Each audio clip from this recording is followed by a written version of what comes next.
The great chamber of the Galactic Council was ablaze with holographic projections. Delegates from a dozen star systems argued in 100 tongues, their translated voices a cacophony that bounced off the metallic walls. Ambassador Lycetra of the Lyrian Collective swiveled her multifaceted eyes in agitation, the chitinous plates of her exoskeleton clicking softly. "Order! Order!" Her voice, amplified and pitched for maximum effect, cut through the din. "Our worlds are in flames, and we must act." The Karkorum delegate, a towering, insectile creature with serrated mandibles, hissed in amusement. "Act a little, Lyrian? Is that what you call this pathetic display? Your worlds burn because you are weak." A ripple of outrage crossed the chamber. The Lyrians were a peaceful species, known for their art and philosophy, not for war. But they were also one of the founding races of the Council, and their worlds were not accustomed to being reduced to ash. "The Karkorum will answer for this," Lycetra threatened, her voice trembling slightly. The insectile ambassador let out a rasp that served as laughter in his species. "Answer to whom? This council? Your armies are dust. Your fleets are scattered. There is no one left to answer to but us." It was true. The speed of the Karkorum onslaught had been breathtaking, as terrifying as it was strategically brilliant. They had refused to play by the Council's rules of engagement, preemptively striking Lyrian outposts before a formal declaration of war could even be transmitted. Lycetra felt a surge of despair. They had been too slow, too trusting of the peace their council had worked so hard to build. Now they were paying the price in Lyrian lives. "We are not yet defeated," she insisted.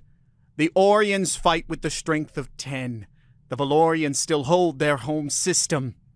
"For now," the Karkorum sneered, "but their time will come, as will yours." His gaze settled on a section of the chamber that had remained conspicuously silent. A curtained alcove set apart from the raised tiers where the rest of the delegates gathered. Inside, shrouded in carefully cultivated shadow, was the delegation from Earth. Humans. "Perhaps your humans will save you," the Karkorum taunted. His voice dripped with derision. Humans were the enigma of the Council. They had only communicated through remote links for the few decades they'd been members, never sending a physical representative to the Grand Chamber. The Council knew little of the bipedal mammals beyond their seemingly average technological prowess and their unsettlingly expansionist tendencies within their own solar system. The humans had always been a wild card, unpredictable. Now it seemed the Council's very survival hinged on their next move. The silence from the alcove stretched painfully longer. Then came a single word, transmitted into the chamber in a low, accented voice, a voice the Council had never heard before. "Perhaps." A ripple of surprise echoed through the chamber. The Karkorum ambassador paused mid-hiss, his mandibles clicking open and shut in confusion. The other delegates stared in a mixture of horror and anticipation toward the curtained alcove. The human voice continued, slow and deliberate. "The Karkorum ambassador is correct. This council is weak. Its protocols, its traditions, these are relics of an age now devoured by war." Lycetra gasped.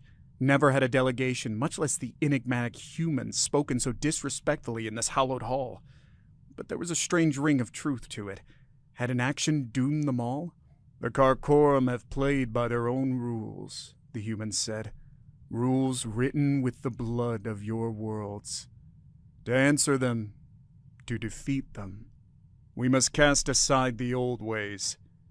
We must become something new." A figure emerged from the darkness of the alcove, stepping into the harsh light of the chamber. He was tall for a human, garbed in a simple utilitarian jumpsuit. There were flecks of gray in his close-cropped hair, and his face was weathered, marked with lines that spoke of a life lived outside the comforts of starships and climate-controlled habitats. "My name is General Marcos," he announced, his voice resonating in the vast space. "I speak for Earth." He fixed the Karkorum ambassador with a chillingly calm stare. "I assure you, the Karkorum's time is at an end." A wave of uneasy muttering swept through the chamber. Marcos's words were bold, arrogant even. Yet after consecutive Karkorum victories, there was a desperate hunger for such defiance coursing through the assembled delegates. The Karkorum ambassador's mandibles clacked angrily. "Empty boasts, little mammal," he sneered. "Your ships are primitive. Your warriors have never tasted battle on this scale." Marcos offered a mirthless smile. "Primitive, perhaps, but with a brutality you haven't begun to comprehend." He turned towards the rest of the council. "My proposal is simple. Grant Earth full strategic authority, place your forces, your shipyards, and the resources of your worlds at our disposal. In return, we'll show you what real war looks like." Lysatra's multifaceted eyes narrowed. This was madness. To place such trust, such power in the hands of a race they barely understood? But hadn't they already failed by trusting in the old ways? "We cannot," sputtered the Valorian delegate, a stout reptilian wreathed in swirling robes. This is a surrender." "It's a gamble," retorted Marcos, "but a gamble with far better odds than the path you're on now. We've studied the Karkorum. We know how their minds work, their tactics, their weaknesses. Now it's a question of whether you've got the stomach for what we'll have to do." His gaze swept over the council once more. "So the question is simple. Do you want to live, or do you want to die clinging to your precious traditions?"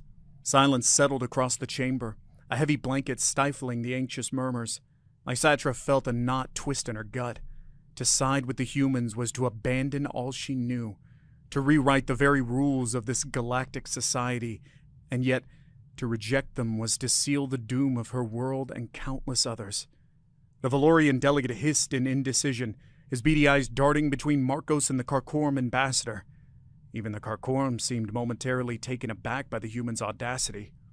Finally, a booming voice echoed from the Orion delegation. A warrior the size of a small shuttle encased in gleaming battle armor stepped forward. "The Orion clans have grown weary of this council's inaction," he declared, hefting a heavy, massive energy axe. "We will follow this human. We are born for war, and we thirst for the blood of those who have wronged us." An immediate chorus of hisses and growls rose from the surrounding Orion delegates, a bloodthirsty echo to his sentiment. The Orion fleet, though battered by the Karkorum assault, was still a force to be reckoned with. With their support, the tide of opinion began to shift. Lysatra weighed the risks, her heart pounding against her segmented thorax. The humans were an unknown variable, a desperate gamble, but they were, perhaps, the only gamble left. "Lyria stands with Earth," she declared, her voice rising above the din. "Let us fight fire with fire." A wave of mixed gasps and cheers followed Lysatra's decision. The Valorian representative, seeing the momentum turn, reluctantly offered his own hesitant assent. One by one, other delegates voiced their agreement, their fear slowly drowned out by a desperate need for action, fueled by Marcos's chillingly confident words. Finally, all eyes turned to the Karkorum ambassador. He reared his insectoid form, rage twisting his mandibles in a grotesque display. "You fools!" he screeched, spittle flying from his maw. "You've signed your own death warrants. The Karkorum swarm will devour you whole." Marcos simply nodded, his expression chillingly blank. "Then the feast begins," he replied. With a single decisive gesture, he turned and disappeared back into the curtained alcove. The chamber erupted into a frenzy of activity. Delegates clamored for information, for instructions, for anything that would ease the gnawing fear in their hearts. Orders echoed, urgent transmissions cut through the chaotic noise. The vast machinery of the Galactic Council was shifting into a mode it had never known. Total, uncompromising war. And at the center of it all stood the humans, their sudden dominance as jarring as it was necessary. The question weighing on everyone's mind was the same. Had they unleashed a savior or a devil? Within cycles, Marcos revealed his strategy in a presentation that left the council delegates both horrified and perversely fascinated. The days of staged battles and formal declarations were over. There would be no quarter given, no prisoners taken. "This is about survival," Marcus declared, his image projected onto massive screens.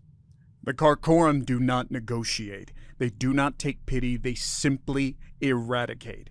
For them, this is an extermination, and we must respond in kind." Whispers of unease rippled through the chamber. This was not the war any of them had envisioned, but Marcos was relentless. Target their brood planets, he commanded, his tone as cold as deep space. Cut down their supply lines, strike their fleets mid-warp, leaving them adrift in the void. Turn their own technology, their own ruthlessness against them. The humans had spent those initial hours analyzing every scrap of data available on their new enemy.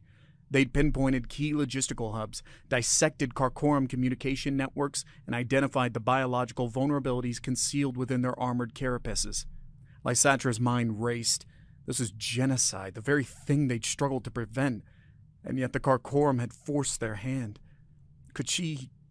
Should she condemn her own people to extinction in the name of moral righteousness? She looked at the holographic projections of ruined Lyrian cities, the charred and broken bodies of her kin, and felt the cold steel of resolve harden within her. Lyria will do what must be done, she said, her voice a thin thread against the rising din of the council chamber. Marcos's plan was more than just a strategy. It was a complete paradigm shift in the way galactic war was waged. While the council species had fought like civilized duelists, the humans were about to unleash the true savagery of combat upon the Karkorum. In the weeks that followed, the humans redesigned starships for speed and stealth, sacrificing layers of defense in favor of overwhelming firepower. Shipyards across the council territories hummed day and night, refitting vessels for this new purpose under watchful human eyes. Lyrian scientists, their knowledge of art and philosophy repurposed with chilling efficiency. They developed bioweapons tailored to inflict agonizing deaths upon Karkorum physiology. Orion shock troopers were trained in lightning-fast hit-and-run tactics, emerging from the shadows to cripple vulnerable Karkorum outposts before melting back into the darkness. The council hardened under human tutelage, became a weapon honed to a razor's edge. Meanwhile, the Karkorum continued their advance, arrogantly unaware of the dark storm gathering against them. Their scout ship transmissions revealed a growing confusion, as supply lines were inexplicably severed and seemingly impregnable bases fell silent overnight. When the human-led counterattack finally commenced, it came not with a flourish and bravado, but with calculated, deadly precision. Karkorum armadas caught off guard were torn apart with shocking ease. Brood worlds accustomed to generations of peace were reduced to toxic clouds. The council races, emboldened by a string of unexpected victories, fought with newfound ferocity. The tide had turned, and it had done so with horrifying speed. News of the battlefield triumph spread like a brush fire through the beleaguered council territories.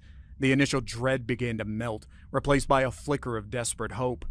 Were the humans, these ruthless strategists from an insignificant planet, truly the ones to save a crumbling galactic society? Yet, alongside every victory report came disturbing echoes of the tactics employed. The brutality unleashed matched and, at times, surpassed that of the Karkorum themselves. Some delegates whispered in private of atrocities committed in the name of survival, biological warfare, scorched earth tactics, the summary execution of prisoners. The council chamber, once a place of debate and diplomacy, became a tense war room. Hollow projections of battlefields flashed constantly, and updates came in a relentless torrent, punctuated by the dry, emotionless voice of General Marcos. The humans were winning, yet the cost seemed to grow with each passing cycle. Lysatra found herself caught between the pride of her people's newfound strength and the chilling unease about the monster they had helped create. Had they bartered their principles to save their lives? What would they become once the Karkorum threat was finally eradicated? The Karkorum, caught in the vice grip of the humans' merciless strategy, scrambled to counter these unfamiliar tactics. They rushed to safeguard their brood worlds, pulled back their advanced forces to consolidate their defenses. Yet for the first time in this devastating war, the once invincible Karkorum were the ones reacting, always a step behind their newfound nemesis. As the war shifted in the Council's favor, a new dynamic emerged within its hallowed halls. The humans' grip on the strategic planning was unbreakable. Marcos stood at the center of it, an enigmatic figure who neither sought nor welcomed praise, merely laid out ruthless plans that seemed to ensure victory. Lysatra found herself both drawn to and repelled by the human general.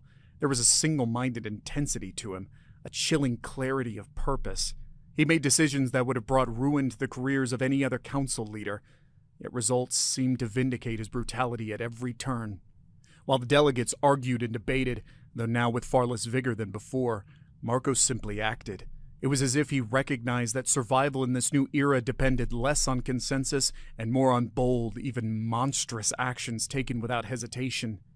This shift in power, though unvoiced, was felt by all. The Council had become less of a governing body and more of a vehicle for the humans' war machine. The Galactic Alliance, once a symbol of peace, was morphing into something darker, more pragmatic. Even so, victories continued to pour in. The Karkorum facing an unexpected ferocity from their prey. They found themselves pinned back, their lines collapsing. For the first time in generations, fear echoed in their communications, an alien concept to this warrior race. It seemed that the humans, these newcomers to the galactic stage, had somehow grasped the essence of the Karkorum better than the races who'd faced this enemy for decades, and they were going to exploit that knowledge to the very brink of annihilation. The war reached its final bloody climax on the moons of Xylara Prime. The Karkorum world, the Council fleets, now a well-oiled machine of destruction under Marcos' direction, closed in like a noose around the once untouchable core of the Karkorum Empire. The moon's bastions, heavily armed in defense of the Brood Queens, became the stage for a brutal conflict. Orion boarding parties swarmed the defenses, their guttural war cries echoing through the corridors of the moon bases.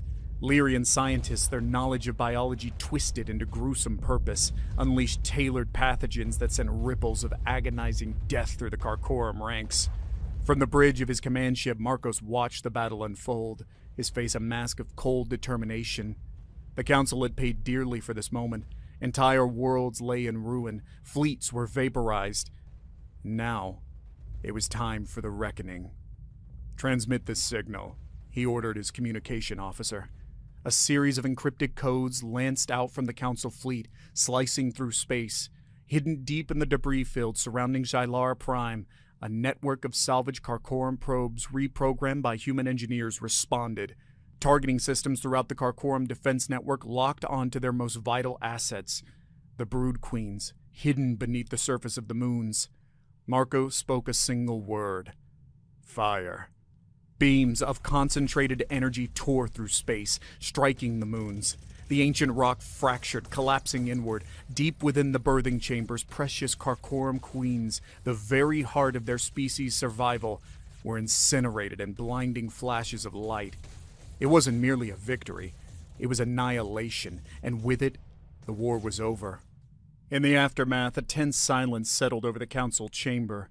Victorious delegates milled about, voices hushed in a mix of awe and unspoken trepidation. The Karkorum, once an unstoppable force, were now a shattered remnant, their surviving forces scattered and broken. Lysatra found herself searching for Marcos amongst the crowd, but the enigmatic general was nowhere to be seen. The alcove where the human delegation resided remained shrouded in darkness. Had the man who had orchestrated this terrible victory simply vanished? Her own species, as with many of the Council races, celebrated their survival, but were deeply shaken. She could feel it in their hushed tones, in their haunted gazes, as though they mourned not just for their fallen, but for something else lost along the way, something vital to the soul of their once peaceful alliance. As the clamor of celebration grew, a dissonant note struck Lysatra. A single booming voice arose from the Orion delegation, a voice she recognized as the clan leader who had first rallied behind Marcos' ruthless strategy. "The Council is weak," he roared, brandishing his bloodied energy axe. "The humans have shown us true strength, true power." A wave of agreement rippled through the Orion ranks, mingled with unease from other delegations. It was a chilling echo of the Karkorum ambassador's words, spoken not so long ago in this very chamber. "And," the Orion continued, "power should be its own reward." He fixed his gaze on the curtained alcove. "The humans have saved us. Now it is time for them to lead us." A collective gasp filled the air. The Orion's words were like a firebrand thrown amongst kindling. For cycles, an unspoken fear had lurked beneath the surface. What would happen when this war, fought under the banner of survival, was finally over? Who would truly hold the power? Other Orions took up the rallying cry, voices booming with a thirst for dominance that had been dormant for far too long. The Valorians, their eyes narrowed with suspicion, began murmuring amongst themselves. Even amongst the Lyrians, Lysatra saw a flicker of ambition and some tempered by a far deeper horror. Had they merely traded one monstrous threat for another? Suddenly, the curtains of the alcove were thrust aside. Marco stood framed in the opening, but it wasn't the same man who had stood there weeks ago. The weathered face was now etched with a deep exhaustion, and there was something haunted in those cold eyes. "No," he said. His voice, normally so strong, echoed feebly across the vastness of the chamber. "The humans will not lead you." A surge of disappointment rippled through the Orion delegation, quickly replaced by simmering anger. "Coward!" the clan leader spat. "You've tasted power! You will not deny it!" He hefted his weapon threateningly. Marcos met his gaze, sadness now mixing with the weariness in his eyes. "We've tasted blood, Orion. Power built on the bones of billions is no power at all. It is a curse." He paused, his voice barely a whisper. "And we carry that curse for all of you now." With that, he turned his back on the chamber, disappearing once more into the shadows of the alcove. The humans had left the stage, but the play was far from over. The Galactic Council, irrevocably transformed, now faced the monumental task of rebuilding not just their worlds, but their very moral compass. In the years that followed, the Galactic Council embarked on a path of uneasy reconstruction. The shattered Karkorum posed little threat, their once mighty empire now reduced to bickering remnants struggling for survival. But beneath the veneer of victory, a deep rift ran through the Alliance. The Orions, emboldened by their military prowess, openly challenged the Council's traditional structure. They pushed for expansion, for the subjugation of lesser races, for a new age of galactic dominance with themselves at its forefront. The Valorians, scarred by war, preached caution and a return to the old traditions, but their voices seemed weaker each passing cycle. Lysatra, now a prominent voice on the Reformed Council, found herself caught in the crossfire. She had seen firsthand cold efficiency of human strategy, the seductive allure of pure, unyielding power. Yet she also carried the chilling memory of the final moons of Xylara Prime, incinerated, extinguishing the heart of a species. There must be another way, she thought, a balance to be struck. Then came the news that startled them all. A human vessel had arrived at the edge of Council territory, but this time it didn't carry a general or a strategic plan. It carried refugees, survival from Earth's own tumultuous expansion throughout their solar system. They bore tales of the societal cost of relentless conquest, the marginalized, the exploited, the cycles of violence that sprung from the pursuit of absolute dominance. These humans didn't speak with the cold detachment of Marcos, but with the passionate sorrow of those who had seen their own world brought to the brink by the hunger for power. Their arrival ignited a fierce debate within the Council. Could these refugees, voices from the heart of a species that had saved them, also hold the key to preventing their own self-destruction? Lysatra and a growing number who shared her fears believed so. Others saw it as a ploy, a sign of weakness on the part of the humans. The Galactic Council, once a beacon of peace, had become a battleground of ideologies, a grim reflection of the war they had so narrowly won. The future hung in the balance, as uncertain now as it had been during the darkest days of the Karkorum onslaught. But this time, the enemy they faced did not lurk in some distant star system. It lurked within themselves. As tension simmered within the Council, a flicker of hope emerged from an unexpected place, the shadows lingering in the wake of the Karkorum defeat. From the fringes of known space came whispers of hidden enclaves, survivors of the genocide who refused to be mere remnants of a dying empire. Unlike their conquering ancestors, these Karkorum carried a newfound humility. Ravaged, their numbers depleted, they'd tasted the bitterness of near extinction and rejected the path of brutality that had led them there. They sought not dominion, but coexistence. At first, the offer was met with disbelief, even outright hostility.